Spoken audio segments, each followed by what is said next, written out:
Why real estate? Was it your passion, opportunity, or both? I wanted to be my own boss. 100%. Yes. That's what I came into real estate. This is the only asset which you can use day-to-day basis and it still grows. It still grows. However, if you have a crypto or a stock, you cannot use it. I do see a lot of realtors in the market who take this career as part-time. Well, I'm not against part-time. Big event coming up, which is the FIFA 2026, which is going to be held in North America, and Toronto is going to be holding 6 games. What is your perspective on that? You cannot solve a permanent problem with a temporary solution. Do you believe that real estate is the only way someone can build wealth in Canada today? It's one of the fantastic vehicles to do it. Was there a moment you thought about quitting? All the time. Multiple times. Tell us tell us about you growing up. What shaped real estate in you? Okay, so you're talking about a little bit of my backstory. So if I Yes. talk about that, so I was born back in India, in Jalandhar. So born, raised there, but in a business family. So entrepreneur, I was an entrepreneur right from the get-go because it's in the blood, right? Right. So multiple generations been in the business. Obviously wanted to be my own boss. 100%. Yes. That's what I came into real estate. Right. But another part was that when I had my own experience with buying my first condo with the Realtor, and I was not happy with the service. And I said, oh my God, if this guy can be a real estate agent, I can do why much can't you? better. Right. So this is how I jumped into the real estate side, and I saw a potential. That's, yes, real estate is one of the very attractive vehicle Right. where anyone can achieve their financial independence. What's the part you didn't like about that realtor you mentioned? That that was something which you didn't like, and that made you. See, end of the day, it's most of the communication. Right. If you don't communicate very well, you're always rather than having a clear communication, rather than you make different stories and somebody asks you, and this part actually makes the your whole experience different. Correct. Plus, at the same time, when you look at your personal interest over the client's interest, Right. that makes it's very visible when somebody communicate Right. with the client. And that part, I felt there was lack of education and personal interest was like given more weightage rather than my Right. my benefit on it. Right. So, and then after that, the communication was there. It just disappeared after deal, After deal totally is like done. ghosted the client. Correct. So there was no after sales service. Absolutely, it was missing. Correct. Yeah, matter of fact is, I think the first time I heard about from my agent, after I became an agent and I was dealing with a client who happened to know him as well. So Interesting. you can tell around about 2 to 3 years after I heard Right. from him. I mean, do you still feel that in today's time, real estate agents are still lacking that skill set? See, I absolutely believe so. So the biggest reason, I don't remember the exact numbers, but one of the NAR, which is a National Association of Realtors, did a study Right. as well.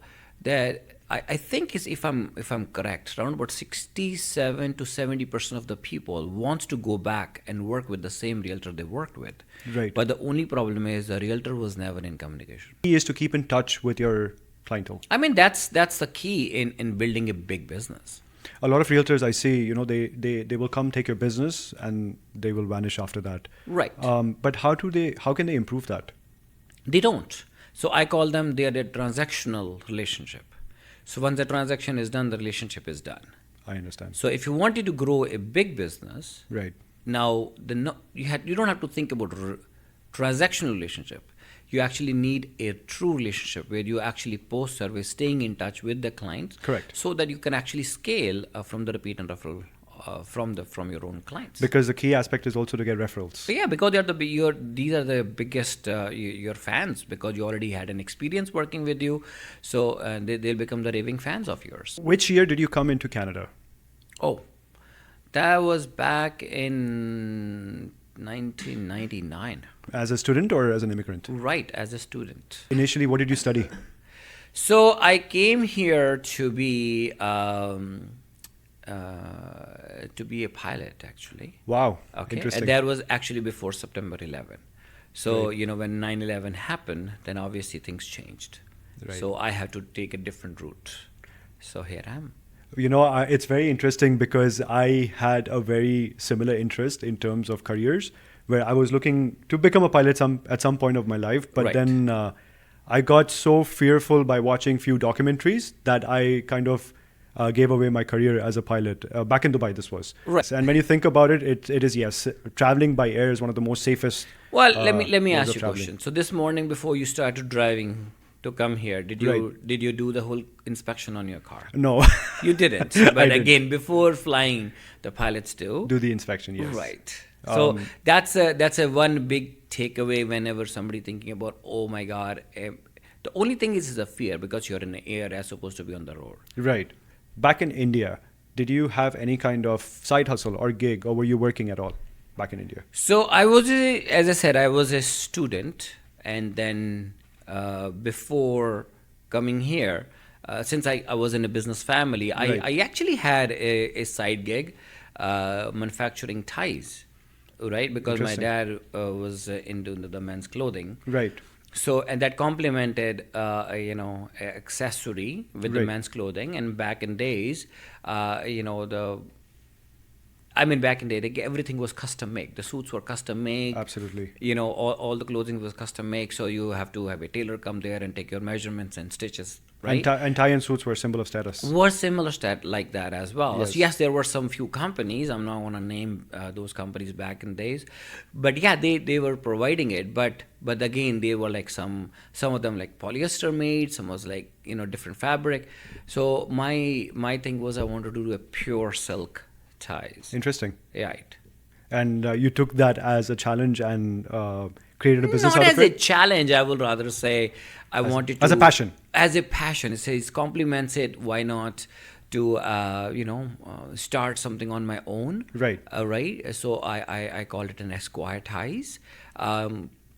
It was a name. Then I said, okay, I can create my brand. I can, I can easily sell on my on the stores that we Right. own, and 100%. it wasn't easy. So that's how I started. I want to understand one more thing. So I do see a lot of people leave their home country, which is India, Dubai or Middle East, and they come to North America with a dream and with a purpose. Right. What was your purpose?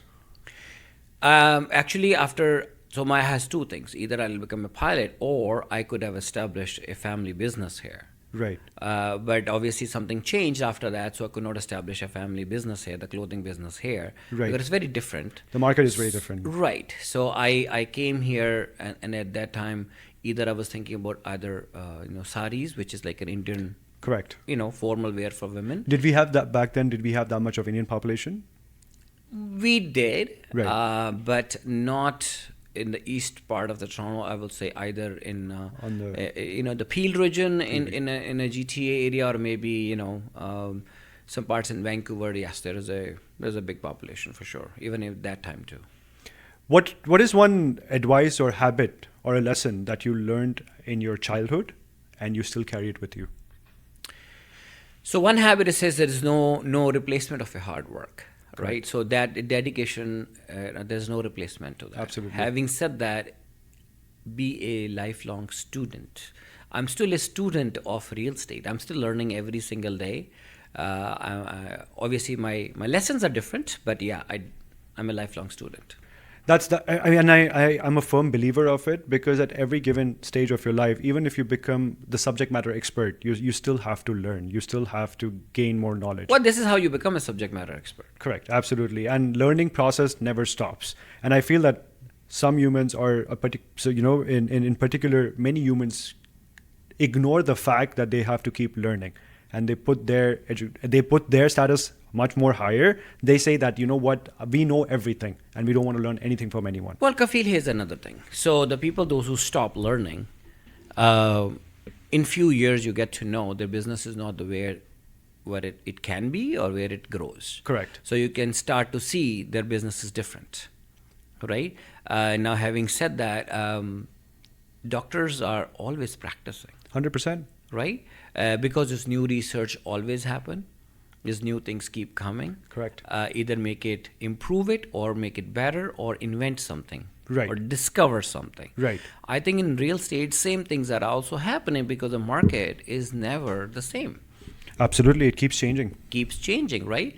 like in last 1 decade, like since I'm in the business, I've seen the big change happen in 2017 when a 16-point fair housing plan came in, and Okay. then we had a big COVID. We saw that, Right. and back in 2008, 2009, we saw that there's economic meltdown as well. So there's like something happening always, right? Correct. And now back in right now, as of September 2025, we are seeing the post effects of the COVID and what happened at that time. How does it impact the economy, Right. and how does it impact the psychology of the buyer and the seller? We are still learning it that. So Correct. which means we got to be adaptive to learn new things, to learn and understand, Right. so that we can grow. Speaking of adoption, I see a lot of people who are very ignorant in using AI. Now, what I tell them is that, hey, once upon a time, we were introduced with computers, Right. and people were ignorant back then. They were Right. not using computers. Right.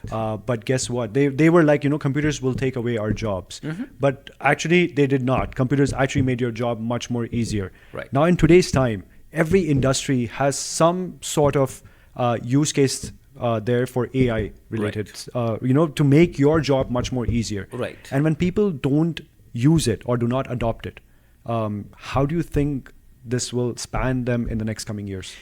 Well, having said that, I mean, some markets people already start to feel the heat that Right. they don't know AI or they're not using the AI tools, Right. right? But mind you, these are the tools. Correct. I'm not saying the fundamental of the business will change. Correct. But the tools will make the things easier, or as I said earlier, either you can improve it or you make it better. 100%. So having said that, AI, some people are feeling it.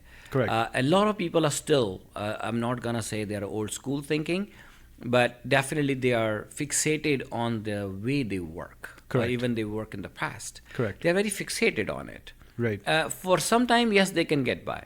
But in coming years, maybe 5, 6 years, 10 years, I will not say 5 is too much to say. Maybe a couple of years to 2 to 3 years, it'll become very difficult to get the same attraction or doing the same amount of business without using these tools, because somebody is. So think about for a minute. If I go on a 401 today with my Bullock card, I can run. Right. But I can't compete with a car who is going on 110 kilometers an hour. Absolutely. My Bullock card may not be able to compete with that. Absolutely. My horses get tired, and I have to take care of it more, and the horse is also becoming expensive.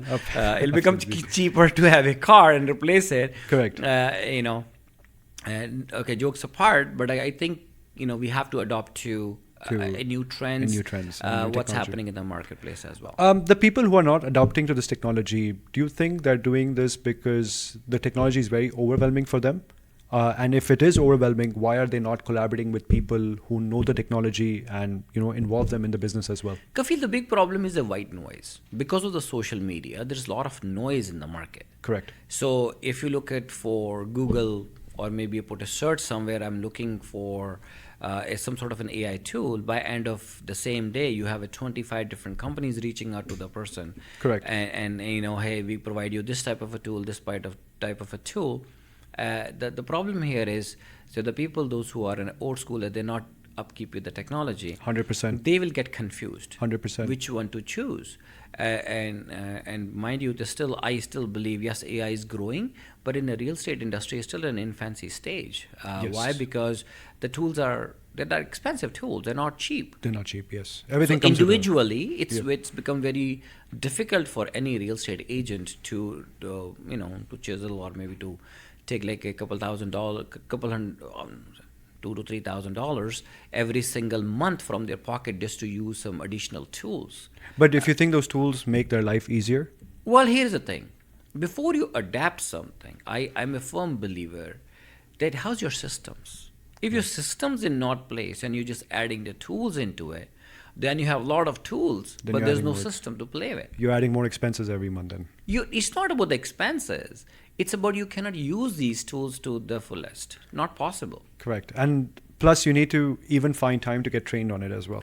Absolutely. You need the time. Again, it's all coming back to become a lifelong student of the business. Correct. If the tools are the requirement as of today, Right. so be it. But before that, let's go back to old school. Right. How about the systems? If somebody don't have the systems in place, they don't have their standing operating procedures on a day-to-day basis what to do, adding the tools ain't gonna help. I understand. Yes, that's absolutely true. You have to train yourself, or you have to train your mind, or be adaptable to use the technology. I understand that. Yes, I mean that's true. You have to be adaptive to that.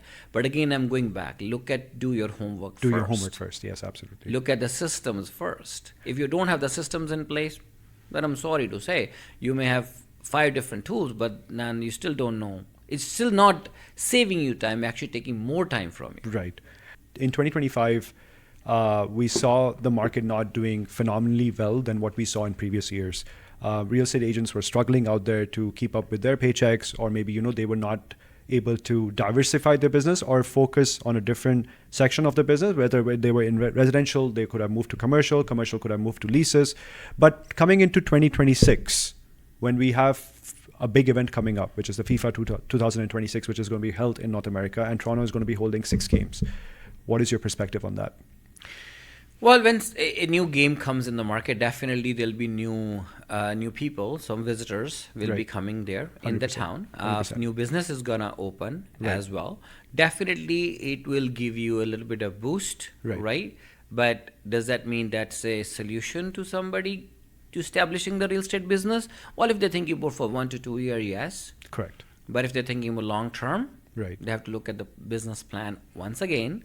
They got to look at the systems once again. Then once a FIFA will be done in 2026, what's going to happen in 2027? Yes. See, the thing is, it's not about the events. It's about your plan. It's about the plan. Events going to happen. Right. Right? Like, for example, as I said, 2017, something happened. Right. 2008, something happened. Correct. In 2020, something happened. Correct. But the people, those who flourished or they grew in the business versus the people, those who were, even they had a challenge growing the business, even those times as well. Right. Again, their systems were not in place. They were not learning. They were not adaptive to the change. And they were business. They never focused on solidifying the business. They were looking for Just transactions. it's like a temporary solution. So as I said, you cannot solve a permanent problem with a temporary solution. You cannot do that. It's good you mentioned that, because I do see a lot of realtors in the market who take this career as part-time. Right. What do you have to say to them? Well, I'm not against part-time. Let's put it this way. I'm not against part-time. But having said that, but I think the amount of work, what is required, doing the market research, finding out your client's need, service them the best. When are your clients available, doing the showings for them, even listing the property, doing the proper marketing. I think it needs more than a couple of hours a day. 100%. You need more than that time. Now, having said that, if somebody wants to do part-time and he wanted to do a few deals, hey, I'm not against that, because it's an economy, or this is a system which allow people to add a few bucks every single year in their pocket. I'm not against that.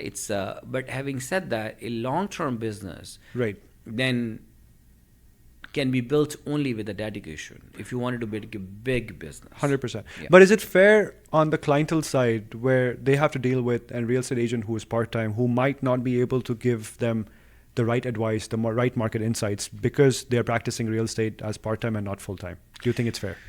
Again, it depends on the temperament of the real estate agent.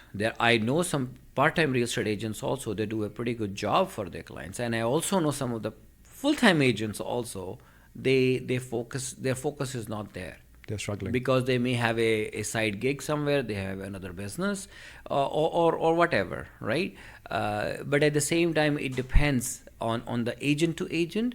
But having said that, as I said earlier, yes, it requires more time from you. Needs time to educate yourself, to educate your client, to service the client, and also doing post-sale services for the clients as well. Neeraj, breaking into real estate, why real estate? Was it your passion, opportunity, or both?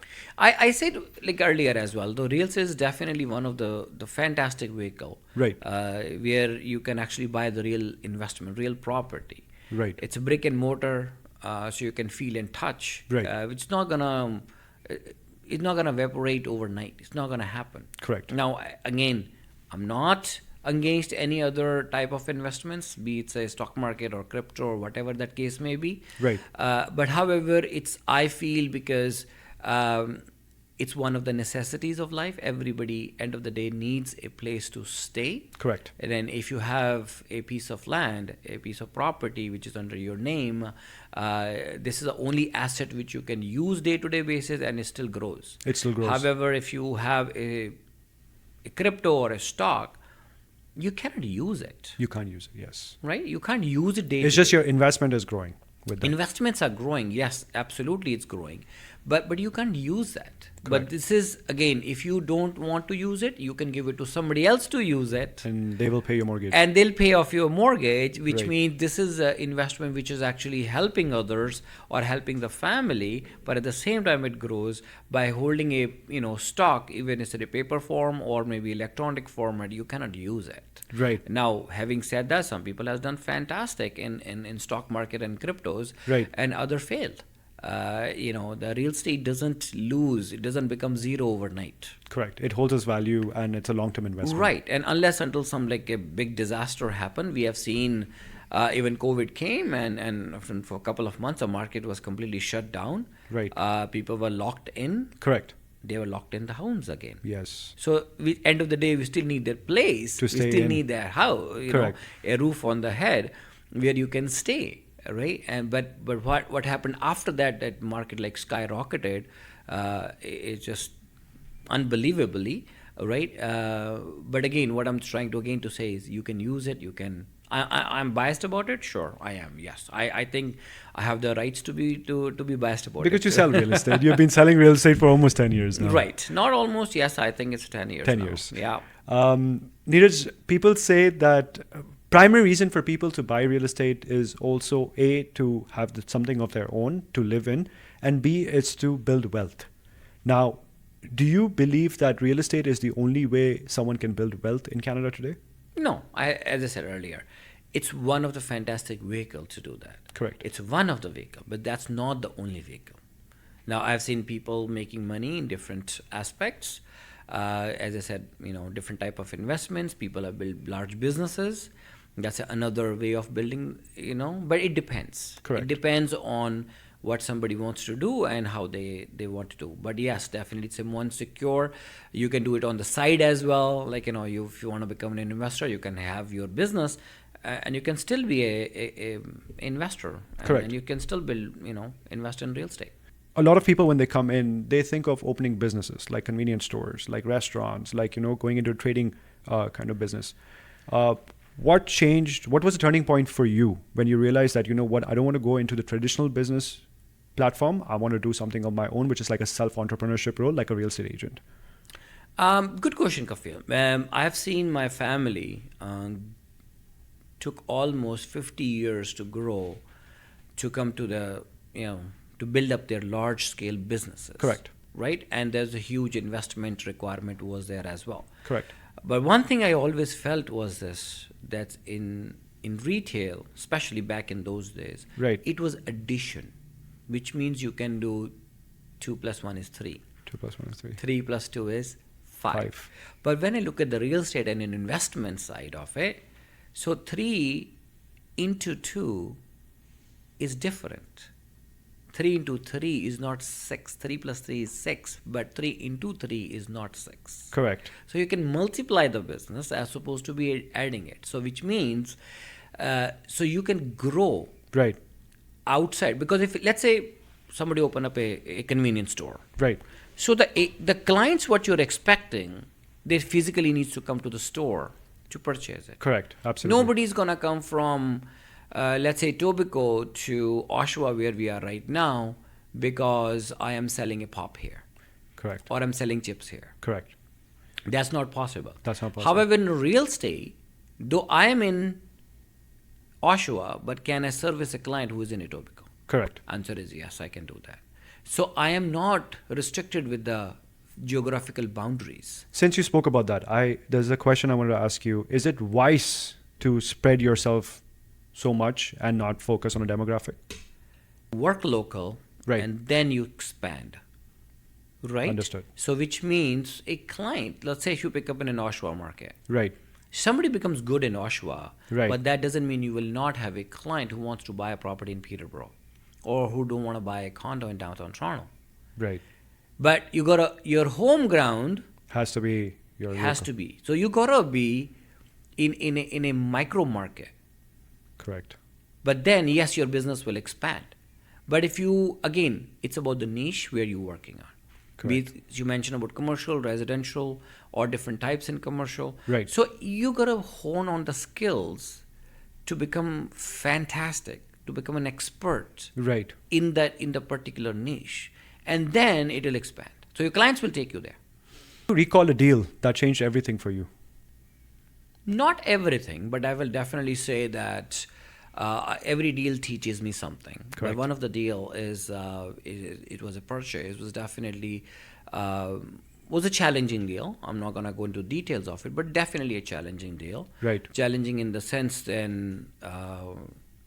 The purchasing side, the mortgage side, even at the time of closing was not enough money from the seller side that they could have closed the deal. Right. But apparently we worked it out and we worked with the seller. Right. We worked with the seller's agent at that time. And eventually it was very stressful at that time, both for the seller and the buyer. Let me say that. But one thing I found out was that a good coordination will make things possible. Correct. And we were able to get it done, but it was definitely difficult. I mean, till the last date and the closing date, even the lawyers were able to find out some certain information. It was kind of, okay, now what to do next? Correct. Right? So either yes or no, but end of the day, I was looking for the best interest for my client. Correct. And the listing agent was looking the best interest for their client, definitely. Correct. Absolutely. But eventually we come to the point which is mutually beneficial to both the parties. But I learned a lot of things there. What are the reasons the deal can get stuck on the last day for a buyer? It could be multiple reasons. I mean, as I mentioned, the payout could be one big thing. Somebody actually has a bigger payout. I mean, I can go on and on. There are multiple things, or maybe somebody has, title insurance is not done. Mortgage could be an issue. The property condition could be an issue. Right. Right. There's so many factors which involved. Correct. Even the 11th hour deal can get stuck. But one big lesson I definitely wanted to mention is what I learned is how to work collaboratively with all the parties. Correct. Now, this is where the biggest lesson came up. And it's very key to have that open communication with everyone. 100%. Neeraj, speaking of failures and resilience, was there a moment you thought about quitting? All the time. Multiple times. Right. Multiple times thought of quitting the real estate. In the beginning when you're learning. Right. Obviously, sometimes business is good, sometimes business. See, real estate, there's no paycheck every 2 weeks. Correct. Absolutely. Right? But the bills do come periodically it comes. Correct. So at that time when there's a financial pressure, and at that time you think about, should I quit or do something else? It's better to pick up a job. Right. Why? Because there is at least a paycheck. Correct. Right? So you can pay off your bills. Definitely there's a pressure. Right. I did, but one thing I will definitely say, I'm blessed because I have my better half, my wife, who always supported me, always stand next to me. Right. In every shape or form. Right. Again, they gave me a little bit of, okay, you know what, let this day go. But one good thing I did, I procrastinated about quitting. So I don't want to quit today. I want to quit tomorrow. So then what happens is, you probably heard that tomorrow never dies. Tomorrow dies. So what happened, by the next day, I was able to recollect myself again. Correct. I was able to get a little bit more insight what to do, and came back, with a new energy. Right. And restarted again. How did you manage that initial time without paychecks? Like you mentioned, right? Bi-weekly in a job, you get paychecks. In real Right. estate, there's only commission checks which come when the deal closes. Right. How did you manage your finances in the initial period? Again, it's important, right? So in the beginning, when you come in real estate, your expenses are not that high. Correct. Right? But try to cut down as much as possible. But having said that, have some savings in place as well. Right. So I'm always been good with my savings. Correct. Always able to manage my finances well. Right. So in the beginning, I kept 2 to 3 months, I think like more of 3 months of, savings I had. And my living was also very humble, right? So I was renting. It was okay for me to live a little bit in a lower means. And after that, as the business starts to grow, you can change your lifestyle. Correct. But in the beginning, I didn't spend too much money on a luxury car.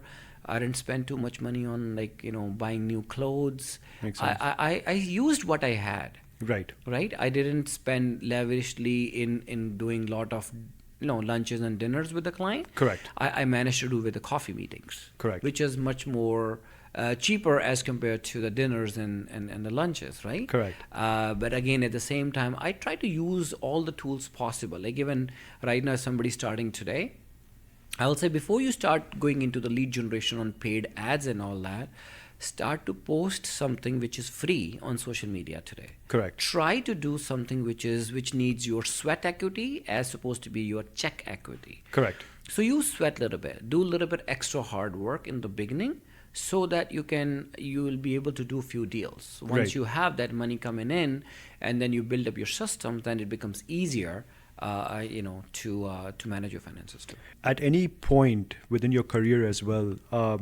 what was one of the biggest failures you have seen, and how did you bounce back stronger from it? To me, the failure is when I accept the failure, that becomes make me failure. So I have not accepted myself as a failure yet. It's just as you said, sometimes you have to manage your expenses. Correct. Now, having said that, in my initial stage, I had to borrow money from a friend of mine to pay my rent. Correct. Okay, I borrowed to pay my rent, but at the same time, I paid him back. Right. But that was a lot for me to borrow the money Right. to pay my rent. And Correct. it was not. It was not easy. It was not easy, but at the same time, it was not a huge expense either. Right. Okay, it was under $2,000. Okay, matter of fact, it was under $1,500. Wow. And Okay. I didn't had that money to pay my rent. Right. Right, but I borrowed it. But that's okay. But what happened again, as I said, your life partner, who is always she's always there with me in my thicks and thins. Right. And I'm proud of her, and I'm thankful to God because I got a life partner who understands. Right. I got a life partner who believes in me. Right. And one of the good reason is like I work harder and harder every day now to earn her respect too. Well, if you don't mind me asking, what does your wife do? Well, she's a teacher. She's a teacher. Yeah. And was she a teacher also when She in your was a initial- teacher, but she was a casual teacher, right? So our income was not very high. She's like, you get sometimes you do get the job and you go, they call it supply teachers. Supply teachers, right. In TDSB, it's called supply teacher. She was a supply teacher at that time. So certain days we had, a good week, and Right. sometimes for a couple of weeks there's nothing. So we faced both of them. How many kids do you have? I have two. You have 2 kids. And initially in your career, how did you manage your time with your kids? Well, here's the thing. Initially, you don't have a lot of business, but that's another thing. You got to manage your time. You got to put your schedules in. This is my working time, and this is my family time. Right. I've seen realtors sometimes say we are 24 hours open. I think You have to set boundaries. You have to set boundaries. But Right. at the same time, when you're 24 hours open, in their mind they're open, what happens is you don't put put your mind to it. You don't put like a focus. Correct. To here's 2 hours a day, am I going to do prospecting? Right. Okay? When you're 24 hours open, you think I'm always working. But that's not true. Correct. Again, if somebody's working 2 to 3 hours every single day doing the prospecting and having a few contacts every single day, it builds up. It builds up. 100%, yes, because you're putting new leads into your funnel. Right, but that you also know that after a certain time, I am not open for business. Every business, Correct. Especially if it's a self-employed type of a business, Right. they close down at certain time. 100%. Yes, right? they have And if to. there is no closing time for you, then obviously you're not focusing on. When you know that I have only literally have like 4 hours to work Right. now, and then you always have a goal, you have a target to achieve. Correct. Certain number of calls I need to make, certain number of connections I need to make, certain things I need to do, certain pop buys I need to do. So you do that because you know that I have only 4 hours. So within Right. 4 hours, I need to finish it up. 100%. So you actually mentally you're forced to finish it up, and plus it builds up a discipline also to finishing that task. Speaking of, having a schedule, having a task, having an agenda in mind. Right. Initially, when a realtor walks into the real estate career, you also said that you have very limited time in your hand. What does a typical day of a new realtor looks like, and what they should do to be successful? Well, first of all, so if anybody's coming new to real estate, especially from a 2-week paycheck type of a job, Correct. treat your real estate business like a job. Correct. That you're working 8 hours every single day, 5 days a week, that's 40 hours. Right. If somebody works 40 hours diligently in real estate business, Right. they'll be very successful. 100%.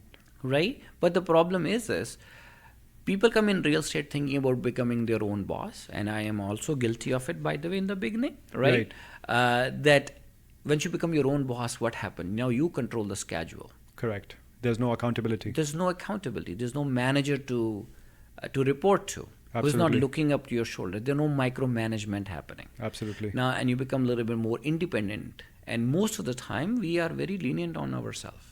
Correct. Yes. We don't push ourselves to the uncomfort Forget zone. about pushing to themselves. We know how to make good excuses. I didn't do this because this happened, that happened. Right. And I find excuses. So it's easier to find excuses not to do the thing Right. rather than finding an excuse to why I did this.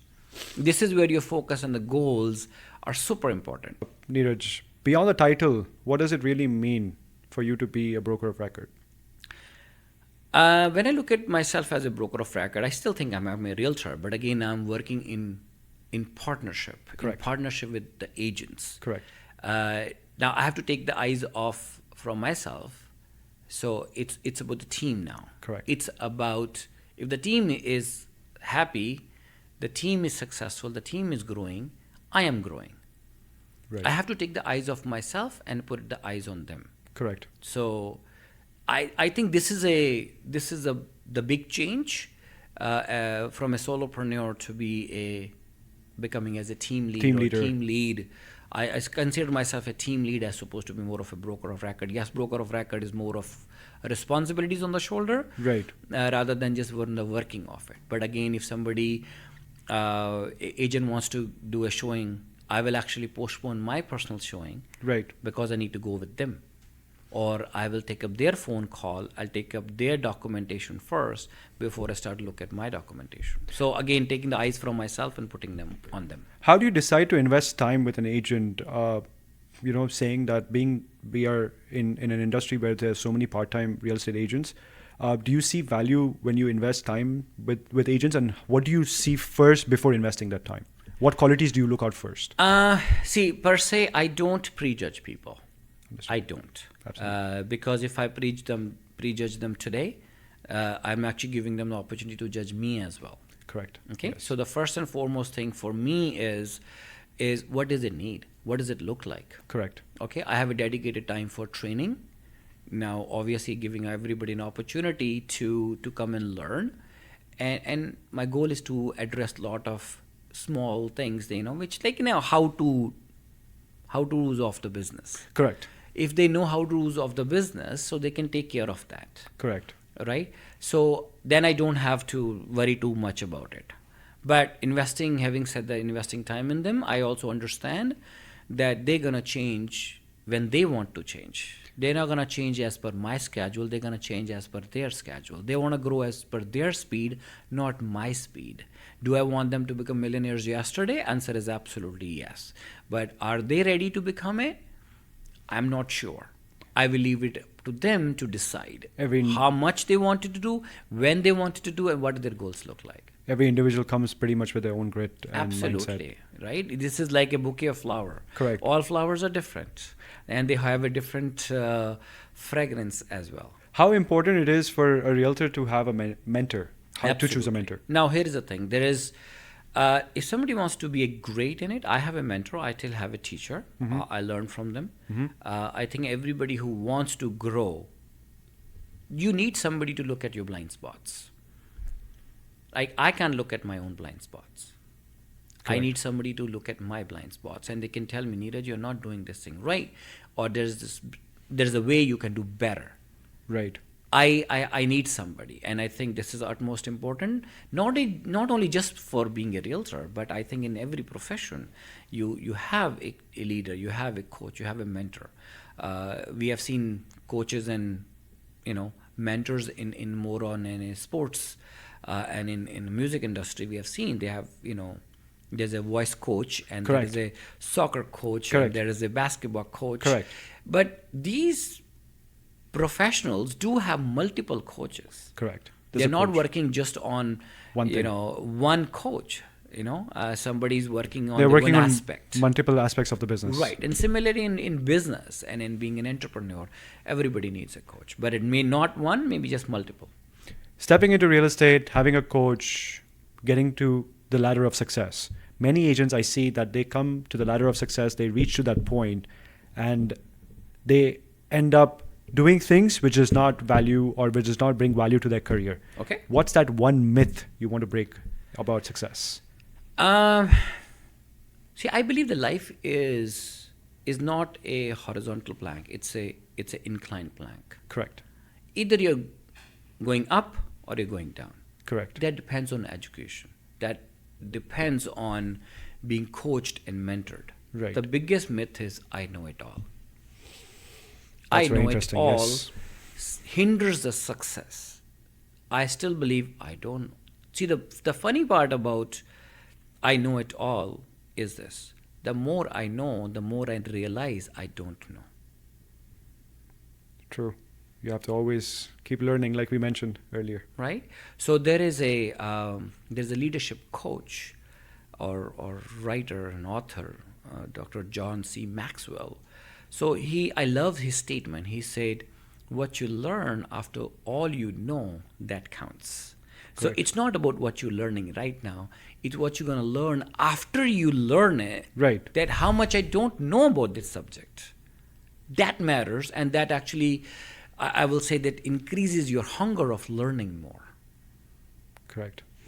In this learning process, how long does it realistically take for a realtor to close his first deal? Well, if somebody's working, in my personal case, I closed the first deal in the first month. Wow. But this was back in the market, back in the days, 10 years ago. I think there is no market. It doesn't matter on the market. Because Depends. the reason I'm saying is because every realtor would give you the same excuse that, Neeraj, 10 years ago, the market was completely different. Now the market is completely different. Well, let me give you a news. 10 years from now, the market will still not be the same. But end of the day, all things will still be the same. Success principle ain't going to change. Right, Your absolutely. hard work is still not going to be replaced with anything else. Your focus is still not going to be replaced with anything else. It's still a requirement of it. Now, being successful is a choice. Correct. Do you have to be successful? No. Depends from It's your person to person. choice. Correct. You want to be successful, you become successful. It's like, can you be a good student? Yeah. Can you not be a good student? That's also true. That's also true. Right? So depending upon if somebody start to build the systems properly, start to work, have a work ethic, I think I'll not be like, there's no cast in concrete, but I think within first 3 months, somebody should land. At like least. a first deal should be done, and first 6 months they should have multiple leads, Multiple deals to be deals to done be- right. in there. Depending upon how much work they're going to do, how focused are they, Absolutely. and plus, now some people think they are doing a lot of hard work. Right. See, the problem is not anywhere else. Problem is from this temple to this temple. Correct. It's what happened within that causes an issue. I think I'm working very hard. Correct. But your actions do not. Right, but when your coach looks at it, say, yeah, you're doing it. But at the same time, you probably heard that if I wanted to chop a tree, I spend 70% of time to sharpening my axe, Correct. right? But if that means the skill set, the work ethic, the processes which are needs to be in place. So if they're not spending enough time there, Right. and then you trying to chop a tree with a blunt axe, Correct. for sure you're working hard, but it's going to take 10 times more effort to do the same amount of work. Absolutely. Absolutely. And you know what? Today morning also I was watching a video before coming, and that video also they clearly mentioned that a lot of people end up at a point where they're just procrastinating everything and they're not able to action on it because our mind says that what, I will wait for 100% things to be done before I step into this. Yeah, it's like going out, taking the car out before all the lights to turn green. Yes, the problem is not going to happen like that. Right? I mean, it's also very clear in that video. They mentioned as well that you need to start off. Right. At least give it a start. Go 50, 60%. Yes, you do not have a 100% plan in mind. But if you go with that 60, 70% plan also, the 30% will fall through as you get into the industry. True. This is where your coach and mentor can guide you to, right? And a lot of people your accountability matters at that time. A lot of people need that fine tuning, I believe, in their mindset because mindset is a key thing for them. See, talking about the fine tuning. So sometimes, have you seen this combination locks? Yes. Sometimes just one numeric number is off. Your Everything. lock is unlocked. Yes, correct. Right? And people keep fiddling around with the same number and they're changing all the other numbers again. Right. Thinking about trying a permutation combination thing. Sure, but if you're trying to do all of it, right. I'd rather have somebody else to guide me rather than trying to reinvent the wheel. Absolutely. I mean, there's no need of reinventing the wheel. No. I mean, even if somebody does that, you're still going to come back with the wheel. Correct, 100%. Right? 100%. Yeah. Neeraj, going to the next section. It's a rapid fire section. Okay. This section, we usually ask rapid fire questions. There's 1, 2, 3, 4 questions for you. Okay. You do not have more than 5 seconds to answer them. Okay. And not more than 3 words. Okay. I'll restrict you to 3 words. Restricted. It's very restricted, time specific, and you cannot take too much of time in answering them. Okay. So do you want me to count it? No, that's okay. I'll keep a count of it. All right. Okay. Biggest mistake you have made in business? I haven't started soon enough. You didn't start soon enough. One book or movie that shaped your perspective? The Richest Man in Babylon. That's a book. Dream property anywhere in the world? Haven't found it yet. Haven't found it yet. If you weren't in real estate, what would you be instead? I would have been either an actor or would have been joined my family business. Amazing. So the 4 questions answered. Actor, which line of industry would you love to go? I was into mime, so I spent good time, right? Like in theater. Right. I could have been an actor, but I don't know. What is your biggest why today? My biggest why today. So my why is obviously well, here's the thing. I heard that success means how many people are better off because you lived. So my goal is how many successful real estate agents I can have in my brokerage. Absolutely. So in other words, how many millionaire real estate agents I can develop into the brokerage. That's my big why today. Last question, very key question. Yeah. Put some thoughts into it before answering it. What's the best piece of advice you have received or heard? The one that keeps you motivated every single day? One advice I heard from my mother. Correct. And that's when we were buying the house, and she calls me, Beta, whenever you go in the market, nothing is cheap. So, which means the day you go there to buy a house, you go there to buy a car, you go out to buy your plane if you want to. Right. It's not cheap. Interesting. Right? So in other words, she was trying to tell me that nothing comes for free and every price you have to pay, and the price is top dollar. Everything has a price tag to it. Yes, and so always a top dollar. Got it. Thank you so much, Neeraj. Our session was very insightful. It was very quick as well. I hope to host you in many more podcasts to come. Always. Love to come back again. And thank you for your time today. You're very welcome. Thank you. Have a good one.